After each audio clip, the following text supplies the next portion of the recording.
Kang Jiho pulled his coat tighter as the cold Alaska wind bit at his face. The small research station where he worked stood alone in the vast wilderness. As the station's top engineer, it was his job to check the outer sensors whenever the weather got bad. "Just my luck," he muttered, checking the blinking red light on his tablet. Something was wrong with Sensor 8, the one furthest from the main building. Jiho trudged through the snow, following the path into the trees. 20 minutes of walking brought him to a clearing where Sensor 8 should have been. Instead, he found a smoking crater in the ground. "What the?" he whispered, stopping in his tracks. In the center of the crater sat a metal object about the size of a small car. It wasn't a meteor. The surface was too smooth, with strange symbols etched into its silver hull. Jiho knew enough about spacecraft to recognize this wasn't from Earth. His heart raced. Should he call it in? But to whom? The government would lock this place down. They might even blame him somehow. Before he could decide, a section of the hull slid open with a soft hiss. Jiho ducked behind a tree, watching as steam poured out of the opening. A figure emerged from the craft. At first glance, it looked human. A woman with long dark hair, but as she stepped into the sunlight, Jiho saw the differences. Her skin had a silver tint that caught the light strangely. When she turned her head, he noticed small ridge-like patterns along her temples. The woman stumbled, then fell to her knees in the snow. Against his better judgment, Jiho rushed forward. "Hey, are you hurt?" The woman's head snapped up. Her eyes were unlike any Jiho had ever seen. Dark purple with flecks that seemed to shift color like oil on water. "You're human," she said in perfect English, though with an accent he couldn't place. "Thank the stars." "And you're not," Jiho replied, stopping a few feet away. "Who are you? What is this thing?" "My name is Yuna," she said, struggling to stand. Was the Crown Princess of Taylor. This is my escape pod." She winced, holding her side where a dark liquid stained her strange clothing. "You're hurt," Jiho said, his caution fighting with his instinct to help. "It's nothing fatal," Yuna replied. "But I need shelter. There are people looking for me. Bad people." Jiho looked back toward the research station. His cabin was on the edge of the compound, away from the others, if he was careful. "Can you walk?" he asked. Yuna nodded, though her face showed pain. "My cabin's about a mile from here. I can help you, but we need to be quiet about it. If anyone at the station sees you—" "I understand," Yuna said. "On my world, humans are, well, let's just say it's complicated. I knew Earth might be safe, but I didn't expect to find help so quickly." Jiho helped her out of the crater. "Don't thank me yet. I'm not sure what I'm getting myself into." As they walked slowly through the trees, Jiho kept looking at her. An alien princess. It sounded crazy. "Your world knows about Earth?" he asked. Yuna nodded. "More than you might think. My family has interests here. Protected interests." "What does that mean?" "It means," Yuna said, her strange eyes meeting his, "that I came to Earth for a very specific reason. And finding you might not be the accident it seems." Jiho felt a chill that had nothing to do with the Alaskan cold. "What reason?" he asked as his cabin came into view. Yuna's expression grew serious. "First, let me rest. Then I will tell you everything. But I warn you, what I ask of you will sound impossible. Yet it may be the only thing that can save both our worlds." Jiho unlocked his cabin door, helping the alien princess inside. As he closed the door behind them, he couldn't shake the feeling that his ordinary life had just ended forever. 3 days had passed since Jiho found Yuna in the crashed pod. He had told his coworkers he was sick and needed to stay in his cabin. Now he sat across from the alien princess, watching as she finished the simple meal he had prepared. "Your wound is healing fast," Jiho said, pointing to her side where the injury had been. "Too fast for a human." Yuna nodded. "My people heal quickly." It's one of our gifts. She put down her fork. I should tell you why I'm here. Why I came to Earth. Jiho leaned forward. For 3 days, he had hidden an alien in his cabin. He deserved answers. You said something about saving both our worlds, he reminded her. Yes. Yuna stood up and walked to the window, looking out at the snowy forest. 3 weeks ago, my uncle led a coup against my family. My parents, the king and queen of Taylor, were killed. Her voice was flat, but Jiho could see pain in her strange eyes. I'm sorry, he said. My uncle wants the throne for himself, but there's a problem. Our laws say only those of royal blood can rule. He is royal, but not in the direct line. Yuna turned back to face Jiho. He has declared me dead. If I can return and prove I'm alive, I can challenge him. But there's a catch. There always is, Jiho muttered. Our oldest law says a royal heir must be married before they can take power. Yuna's eyes locked with his. All my potential matches on Taylor are either dead or have joined my uncle. Jiho felt a strange twist in his stomach. And that's why you came to Earth. To find a husband. Yuna nodded slowly. Not just any human would work. There's a secret my family has kept for generations.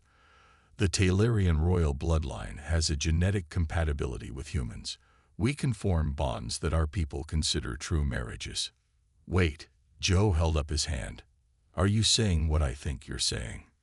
Yuna walked toward him, and to his shock, knelt on the floor before him. Kang Jiho, I need you to marry me. You are literally my only hope of reclaiming my throne and saving my people from my uncle's cruel rule. Jiho jumped to his feet. That's crazy. I just met you. I can't marry an alien princess. You must, Yuna said, her voice urgent. If my uncle remains in power, it won't just be bad for my world. Earth is in danger too. What do you mean? My family has protected Earth for centuries. We've kept other species away, species that would use humans for their unique genetic traits. Yuna stood up. My uncle plans to end that protection. He will allow Earth to be open for exploitation. Jiho paced around the small cabin. This is too much. Marriage. Alien invasions. Secret protection.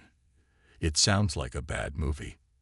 I understand your doubt, Yuna said, but...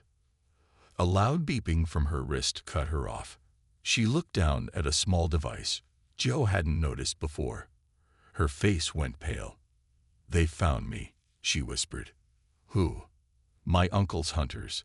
They've tracked my pod's path to Earth. She grabbed Joe's arm. They'll be here soon. We need to leave now. I can't just leave. My job, my life. The cabin shook as something loud boomed in the distance. Through the window, Jiho saw a flash of light near where he had found Yuna's pod. That's them destroying evidence of my landing, Yuna said. Next, they'll scan for Taylorian life signs. When they find me here, Jiho looked into her fearful eyes. They'll kill you. Yes, she said. And anyone with me. Another boom, closer this time. I need your answer, Jiho, Yuna said, her voice steady despite her fear. Will you help me? Will you marry me and save both our worlds? This is insane, Jiho said, grabbing his emergency backpack from the closet.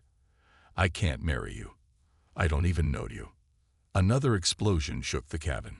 This one was much closer. We don't have time to debate this, Yuna said, looking out the window. They're heading toward the research station.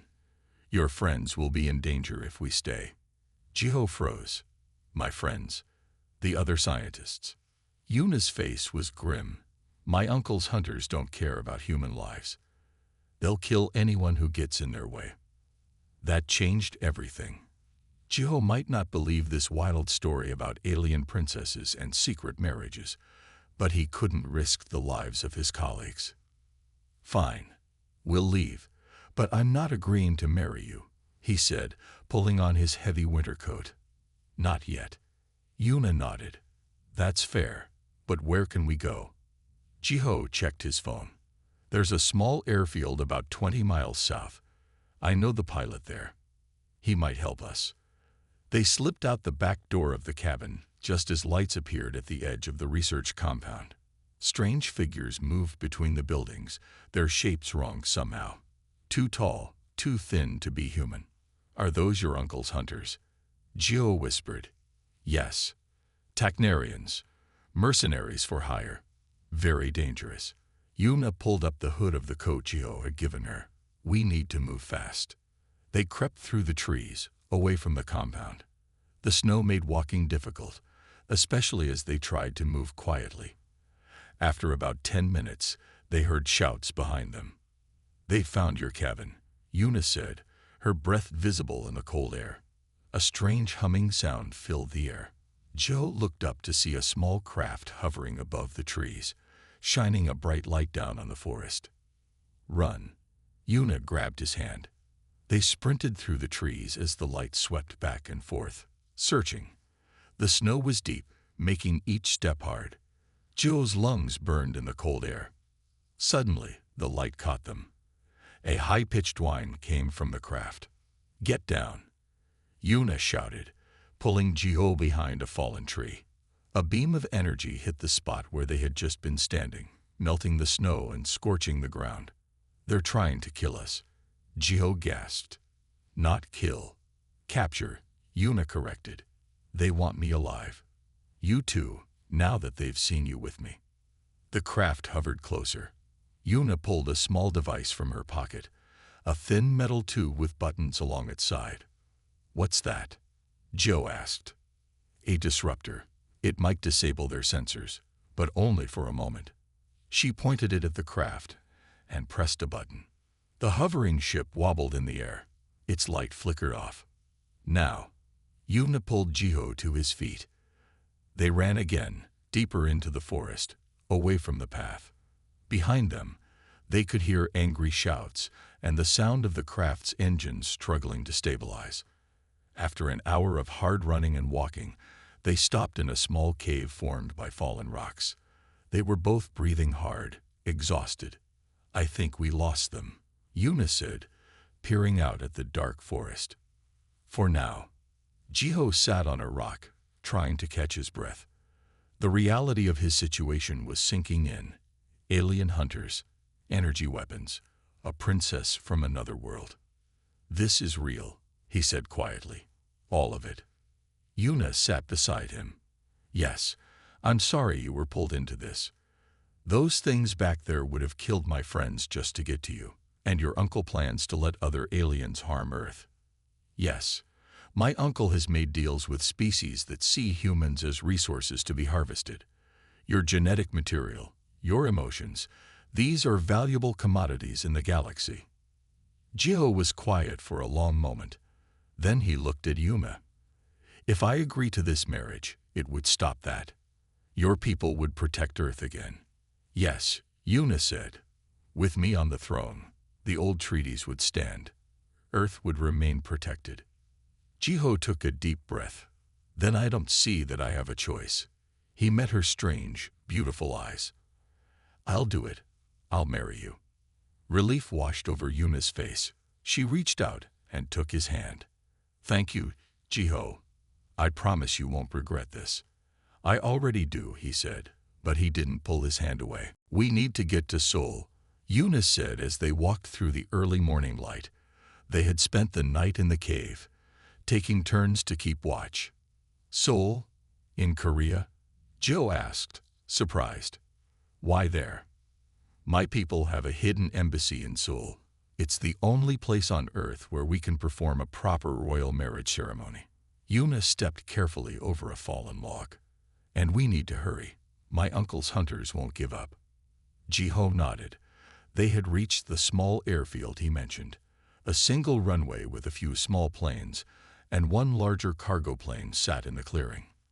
My friend Han owns that cargo plane, Gio said, pointing. He flies supplies to Anchorage twice a week. If he's here, he might help us. They approached carefully. To Jiho's relief, he saw Hanu checking his plane. Hanu, Gio called out, waving. The older man turned, surprised. Jiho? What are you doing here? And who's this? This is Yuna. She's a friend who needs to get to Anchorage urgently. Joe had decided that the less Hanu knew, the safer he would be. Anu looked at Yuna curiously, but didn't ask questions. I'm flying to Anchorage in an hour. You can come if you need to. Thank you, Yuna said with a small bow. During the flight to Anchorage, Jiho and Yuna sat in the back of the cargo plane among boxes of supplies. The noise of the engines made it hard to talk, but Yuna leaned close to Jiho. Tell me about yourself, she said. If we're to be married, I should know my husband. Jiho felt strange hearing her call him husband, but he nodded. I grew up in Seoul, actually. My family moved to America when I was 10. My father was an engineer too. Was. He died 5 years ago. My mother lives in California now. Yuna's face showed sympathy. I understand loss. Both my parents died protecting me during the coup. I'm sorry, Jiho said. What were they like? For the next hour, Yuna told him about her world. Taylor was a planet of great technology, but strict social rules. The royal family had ruled for thousands of years, guiding their people through wars and peace. My mother was kind, Yuna said with a sad smile. She taught me that power should be used to help others, never to hurt them. That's why our family protected Earth for so long. Why does Earth need protection? Joe asked. Humans are special in the galaxy, Yuna explained. Your emotions are stronger than most species. You feel deeply. You adapt quickly. Some aliens want to study that, to take it for themselves. Take our emotions. Your genetic material contains the key to your emotional capacity. Some species would harvest humans to get it. Jiho shuddered at the thought. In Anchorage, they found a flight to Tokyo, and from there to Seoul. Each step of the journey made Jiho more nervous. What if the hunters tracked them? What if they were waiting in Seoul? On the flight to Seoul, Yuna slept against Jiho's shoulder. He watched her face, peaceful in sleep. It was hard to believe she was an alien princess. She looked human except for the slight silver tone to her skin and the small ridges at her temples. I must be crazy, he whispered to himself. Yuna stirred. What? Nothing. We'll land soon. She sat up and looked out the window. Seoul. I'd studied Earth cities, but I'd never seen one in person. Below them, the sprawling city came into view, its lights shining in the early evening. It's beautiful, Yuna said. It's home, Jiho replied. Or it was once. Do you have family here? Friends? Jiho thought for a moment. One friend. Sim Doyen. We grew up together before my family moved. He works for the government now. Can he help us? Maybe. But I haven't spoken to him in years. And how do I explain that I need help getting to an alien embassy so I can marry a princess from another planet? Yuna took his hand. We'll find a way. We have to. As the plane landed in Seoul, Jiho felt both a sense of coming home and stepping into the unknown. His old life was behind him now. Whatever came next, there was no going back. Finding Sim Doyen was easier than Jiho expected. One phone call to his old number, and his childhood friend agreed to meet them at a small coffee shop near Bukhansan National Park. You sound troubled, Doyen had said on the phone. Are you in some kind of danger? Yes, Joe had answered honestly, but I can't explain over the phone. Now they sat waiting, Yuna wearing a hat to cover her temple ridges. She sipped her first cup of coffee with wide eyes. This is intense, she said, looking at the dark liquid. We have similar drinks on Taylor, but nothing this strong. Jiho smiled despite their situation. Maybe go easy on it. We need to stay calm when Doyen arrives. As if on cue, a man in a neat gray suit walked into the coffee shop. He was slim with sharp eyes that missed nothing. Sim Doyen had grown up, but Jiho recognized him instantly. Jiho, Doyen said, sitting down. His eyes moved to Yuna, curious. And this is? This is Yuna, Jiho said carefully.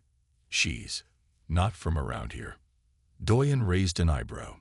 I gathered that. What I want to know is why my old friend, who I haven't seen in years, suddenly calls me sounding scared and asking for a meeting. Jiho looked at Yuna, who gave a small nod. What I'm about to tell you will sound crazy, Jiho began. I'm listening, Doyen said. Jiho told him everything. Finding Yuna in a crashed pod, the hunters, their escape from Alaska, and their need to reach a hidden embassy. Doyen's face gave nothing away. When Jiho finished, he turned to Yuna.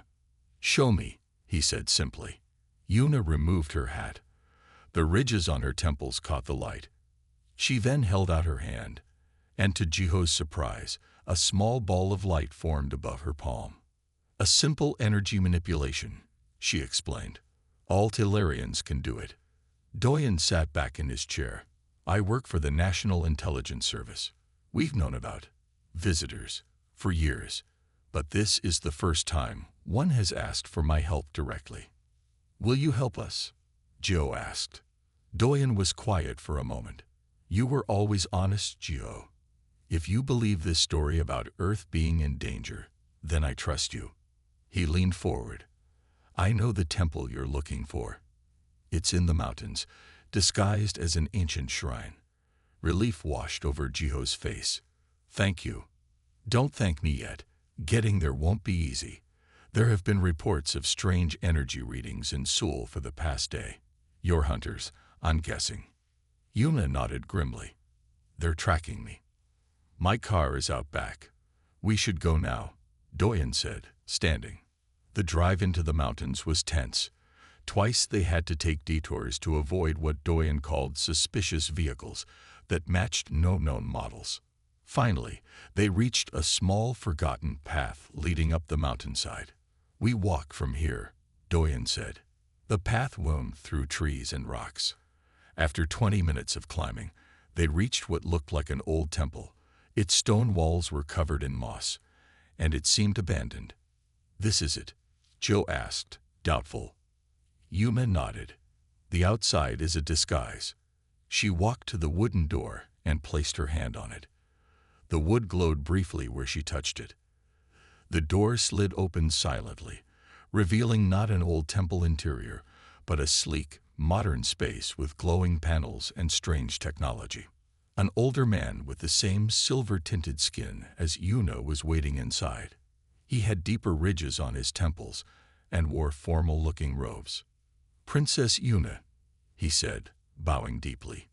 We received word of the coup. We feared you were dead. Ambassador Ron, Yuna said with relief. I escaped, but just barely.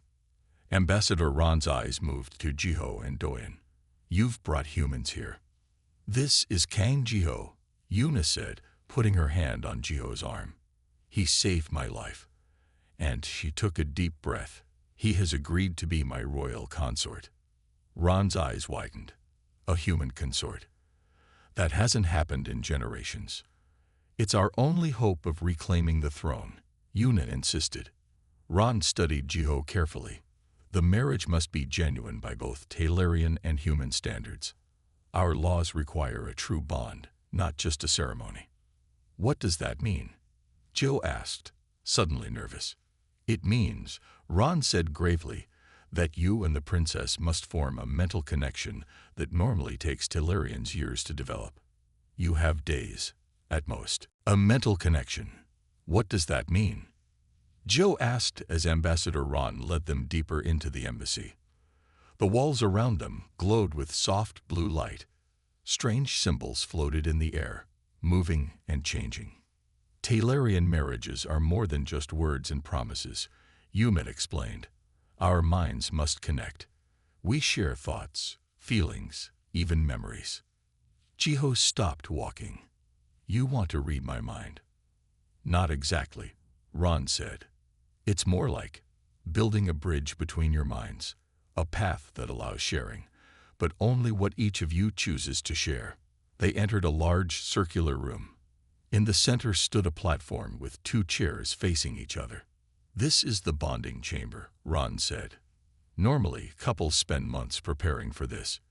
You have 3 days at most. Why 3 days? Doyen asked from behind them. Because that's when the hunters will find us, Ron answered grimly. Our shields can hide the embassy for only so long.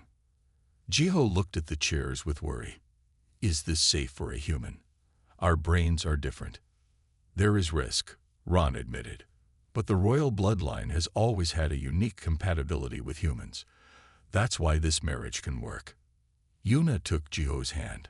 I wouldn't ask this if there was any other way. Jiho nodded slowly. When do we start? Now, Ron said. Every moment counts. For the next 2 days, Jiho and Yuna spent hours in the bonding chamber. The first sessions were simple, sharing basic thoughts and feelings. Jiho was amazed when he first felt Yuna's mind touch his. It was gentle, like a whisper. Focus on memories that shaped you, Ron instructed during their third session. Important moments that made you who you are. Jiho thought of his father teaching him to fix an engine. He felt Yuna seeing the memory, feeling his pride and love. In return, Yuna shared memories of her world. Tall silver towers under a purple sky. Strange animals that changed colors. Her mother teaching her to use her energy abilities. You're making good progress, Ron told them on the morning of the third day. But the bond is still too weak for a royal marriage. We need to go deeper. Meanwhile, Doyen had been monitoring the city with embassy technology. He burst into the room with worry on his face.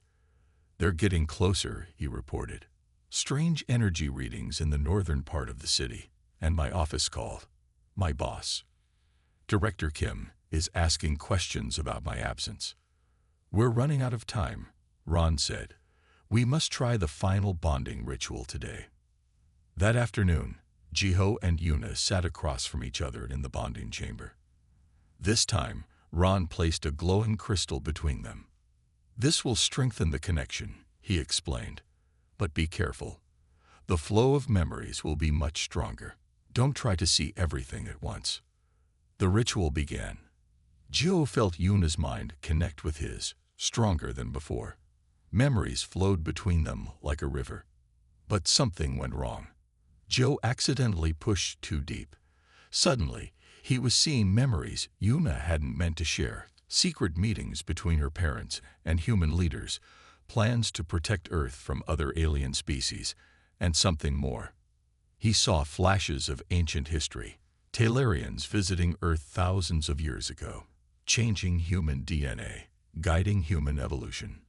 You've been manipulating us, Joe shouted, breaking the connection. He stood up, backing away from Yuna. Your people changed humans. You've been controlling us. Yuna's face showed shock and shame. Jiho, please, it's not what you think.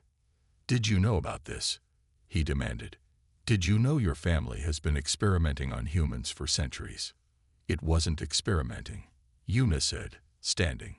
It was protection, guidance. It was control. Jiho turned to Ron. What else haven't you told me? Before Ron could answer, alarms blared throughout the embassy. They found us, Doyen said from the doorway. And my boss is with them. We have company from both worlds. We don't have time for this, Ron said, moving to a control panel. The embassy's outer shields will only hold for a few minutes. I'm not doing anything until I get answers, Jiho insisted, his voice hard. What did I see in those memories? Yuna stepped toward him, her eyes pleading.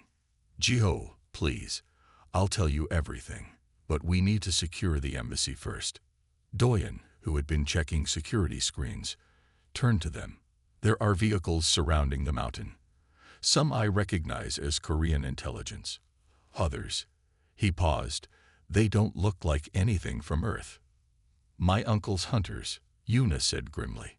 With clear reluctance, Jiho nodded. Fine. Let's secure this place first. Then the truth. Ron led them to a secure room deeper in the embassy. The walls here were thicker, and strange energy fields shimmered across the doorway. This room is shielded from all scanning technology, Ron explained. We're safe here for now. Yuma turned to Jiho, her silver skin pale with stress. You deserve the full truth. Please, sit. Jiho sat stiffly in a chair, his body tense with anger and confusion. Doyen stood near the door, watching with alert eyes. Yes, my family has interacted with humans for thousands of years, Yuna began, but not to control you, to protect you. By changing our DNA, Joe asked. By helping it develop, Yuna corrected. When Talarians first found Earth, humans were primitive. You had potential, but you were vulnerable. Other species had already begun to visit your world, taking humans for study or worse. What do you mean, worse? Doyen asked. Ron joined the conversation. There are species in our galaxy that feed on emotions. Humans, even in your early form, had extraordinary emotional capacity. You were hunted like animals. Jiho felt a chill run through him. So what did your people do? My ancestors made a choice, Yuna said. They helped enhance certain human traits, intelligence, adaptability, and especially emotional capacity. But they did it in a way that made these emotions harder for others to harvest. They became more internal, more protected. Why would they help us? Joe asked, still suspicious. Because of what we saw in humans, Yuna answered softly. Something we had lost. Talarians are an old species. Over time, we became logical, cold. But humans, you feel everything so deeply. Love, hope, even anger. It fascinated us. So we were an experiment. Jiho's voice was bitter. No, Yuna said firmly. You were partners. The changes were made with the agreement of early human leaders. And in return, my family swore to protect Earth. A protection that will end if your uncle stays in power, Doyen noted. Yes, Yuna confirmed. He's made deals with the very species we've kept away from Earth.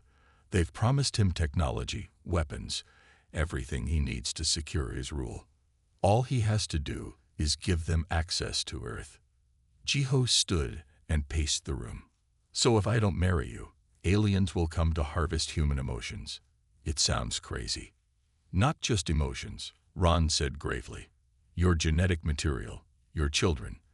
They would farm humans like crops. A heavy silence filled the room. Finally, Jiho turned to Yuna. There's more, isn't there? Something else you're not telling me. Yuna took a deep breath. Yes. The reason Talarians and humans can form mental bonds at all. The reason the royal bloodline is compatible with humans. She paused. It's because we share ancestry. What? Jiho and Doyen said together. Talarians and humans are distant cousins, evolutionarily speaking. Yuna explained. We believe we evolved from common ancestors, seeded across different worlds by an even older species. We're related. Joe asked in disbelief. Yes, Yuna said. That's why this marriage can work. That's why it must work. Not just to save my throne, but to reunite our species as was always meant to be. The embassy shook suddenly. Dust fell from the ceiling. They're attacking the outer barriers, Ron said urgently. We're out of time. Joe, I know this is a lot to accept. But you must decide now. Will you complete the bond with Princess Yuna, or will both our worlds fall? Another explosion shook the embassy. Lights flickered overhead. We need to decide now, Ron urged, his face tight with worry. Jiho looked at Yuna. Despite everything, he saw sincerity in her strange eyes. I still have questions, but they'll have to wait. What do we need to do? Relief washed over Yuna's face. Thank you, Jiho. Don't thank me yet, he replied. We still have to survive this. Ron led them back to the bonding chamber. The room had changed.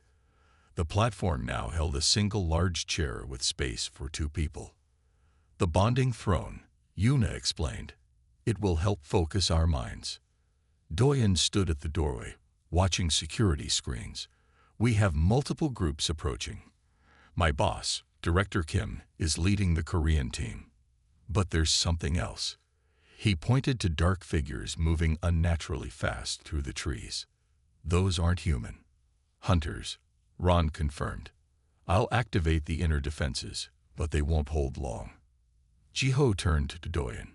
Your boss. Can you talk to him? Explain what's happening. Doyen shook his head. Director Kim is strict. He follows rules. Finding an alien embassy on Korean soil. He'll want to take control, ask questions later. Then we need a different approach, Jiho said. Can you contact him? Yes, I have my secured phone.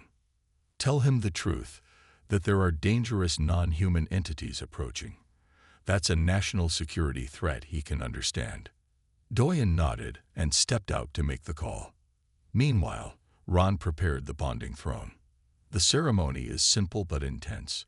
You'll sit together, and I'll activate the chair. Your minds will connect more deeply than before. Will it hurt? Joe asked. It shouldn't, Yuma said, but it will be overwhelming. The embassy shook again, harder this time. Part of the ceiling collapsed at the far end of the room. We're out of time, Ron said urgently. Yuna took Jiho's hand and led him to the bonding throne. They sat side by side, their shoulders touching. Ron placed his hands on a control panel. Open your minds to each other, he instructed. Don't fight the connection. The chair began to glow. Jiho felt Yuna's mind touch his, stronger than before. Images flowed between them. His childhood in Seoul, her life in the royal palace on Taylor, his father's workshop, her mother's garden. But then something interrupted. The loud crash echoed through the embassy. Ron looked up in alarm. They've breached the outer doors. Doyen ran back into the room. I spoke with Director Kim. He didn't believe me at first, but then his team spotted the hunters. Now they're engaged in some kind of firefight outside. Humans fighting Tacnarians. Ron looked shocked. They're outmatched. Continue the ceremony, Yuna urged. We must complete the bond. Ron turned back to the control panel, his hands moving faster. The chair glowed brighter. Jiho felt the connection with Yuna deepen, their thoughts beginning to merge. Suddenly, the doors to the bonding chamber burst open. 3 tall, thin figures with gray skin and glowing red eyes stalked in, Tacnarian hunters. Behind them came Korean special forces in tactical gear. Stop right there, shouted a stern-looking man in a suit, Director Kim. At the same moment, one of the hunters raised a strange weapon toward Yuna and Jiho. No, Ron cried, throwing himself in front of the bonding throne. The hunter fired, and Ron fell to the ground, a smoking wound in his chest. Ambassador, Yuna cried. With his last strength, Ron pressed a final sequence on the control panel. Complete. The bond. He gasped before going still. The bonding throne erupted with light, surrounding Jiho and Yuna in a glowing sphere. Jiho felt Yuna's mind fully connect with his. Suddenly, he could sense her thoughts as clearly as his own. Jiho, Yuna's voice echoed in his mind. We're bonded now. I can feel it, he replied mentally. Together, they stood from the throne, the light still surrounding them. The hunters hesitated, confused by what they were seeing. Director Kim and his men lowered their weapons, equally surprised. We need to end this, Yuna thought to Jiho. Together, he agreed. Drawing on their new connection, they faced the enemies before them, united in mind and purpose. The glowing light around Jiho and Yuna pulsed with energy. Through their mental bond, Jiho could feel Yuna's knowledge flowing into him, how to manipulate the embassy's defenses, how to use the Taylorian technology around them. The console to your right, Yuna thought to him. Press the 3rd and 5th symbols together. Jiho did as she suggested. A force field sprang up, separating the hunters from the Korean agents. Both groups looked confused and angry. Now we need to talk to them, Jiho thought back. Doyen stepped forward, addressing Director Kim. Sir, please listen. What I told you is true. Those creatures, he pointed to the hunters, are aliens called Tacnarians. They're here to capture Princess Yuna. Director Kim's stern face showed disbelief. Aliens. You expect me to? One of the hunters smashed against the force field, its inhuman strength making the energy barrier flicker. The Korean agent stepped back in shock.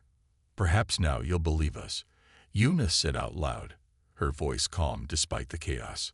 Using their bond, Jiho and Yuna approached the force field together. Jiho focused on the Korean side while Yuna addressed the hunters. "Your mission has failed," she told the Tacnarians. "I am now bonded with my human consort. By Taylorian law, I am the rightful ruler of Taylor." The lead hunter snarled. "Your uncle already sits on the throne. You have no power." "Not yet," Yuna agreed, "but I will return to claim what is mine." Meanwhile, Jiho spoke to Director Kim. "Sir, Earth is in danger. Yuna's uncle wants to open our planet to alien exploitation. We need your help to stop that." Director Kim studied Jiho carefully. "You're Korean." "Yes, born in Seoul. And you've married this alien princess." Jiho nodded. "To protect both our worlds." Doyen stepped closer to his boss. "Sir, I've seen enough to believe them. This is bigger than national security. It's planetary security." A beeping sound came from a console near where Ron had fallen. Yuna moved to it, reading the symbols with wide eyes. "It's a message from Taylor," she said aloud. "The Royal Guard. They've begun to rebel against my uncle. They've heard rumors of my survival. You need to go back." Jiho realized, the thought forming in both their minds simultaneously. "Yes, and quickly." Director Kim cleared his throat. "If what you're saying is true, Korea and Earth have an interest in the right leader taking control of Taylor. Then help us," Jiho said. "Let us go and contain these hunters." After a tense moment, Director Kim nodded. "Doyen, you've always had good judgment. I'll trust you on this." He turned to his men. "Secure those creatures." The force field dropped on the Korean side only. The agents quickly moved in, with weapons ready. "There's a royal ship hidden beneath the embassy," Yuna told Jiho through their bond. "We can use it to reach Taylor." As they prepared to leave, Jiho realized what this meant. "I'm leaving Earth," he thought, a mix of fear and excitement flowing through him. "Yes," Yuna responded. "Will you come with me?" "It must be your choice." Jiho looked at the fallen Ron, at the hunters now being contained by the Korean agents, at Doyen who had helped them despite the risks. "I'll come," he decided. "Earth needs protection, and I can help provide it." Before departing, Yuna approached Director Kim. "Earth should prepare for a new era. When I reclaim my throne, I will establish official contact with your world." "And who will speak for Earth?" Kim asked. Jiho smiled at Doyen. "My friend would make an excellent first ambassador to Taylor." Doyen's eyes widened, but he stood taller. "I would be honored." An hour later, Jiho and Yuna stood in the control room of a sleek Taylorian ship rising above the clouds of Earth. Through the viewport, Jiho watched his home planet grow smaller. "It's beautiful," Yuna said, joining him. "Yes," Jiho agreed, "and worth protecting." Yuna took his hand, their minds still connected by the bond they now shared. "You know, there's an old Taylorian prophecy about our species reuniting one day, about how together we would be stronger than either alone. You think that's us?" Joe asked. "I needed you as my only hope," Yuna said with a smile. "But perhaps you were always meant to be much more than that." As the ship accelerated toward the stars, Jiho felt not loss but possibility. His journey with the alien princess who had begged him to marry her was just beginning, and with it, a new chapter for both their worlds.